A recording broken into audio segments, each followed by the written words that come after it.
ولد في حي فقير على جزيرة صغيرة في ماديرا، البرتغال، عام 1985.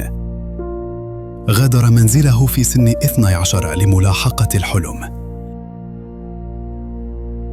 في سن 18 انضم إلى مانشستر يونايتد، وفي سن 23 حصد الكرة الذهبية.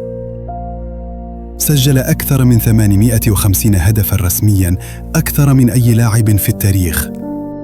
لكن خلف كل رقم هناك عقلية لا تعرف التراخي، انضباط، إصرار واستمرارية.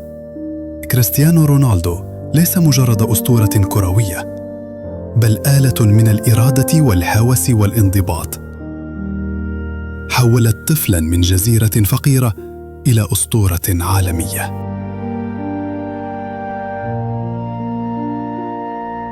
تابعونا لمزيد من المعلومات والحقائق. لا تنسى مشاركة المقطع مع أصدقائك.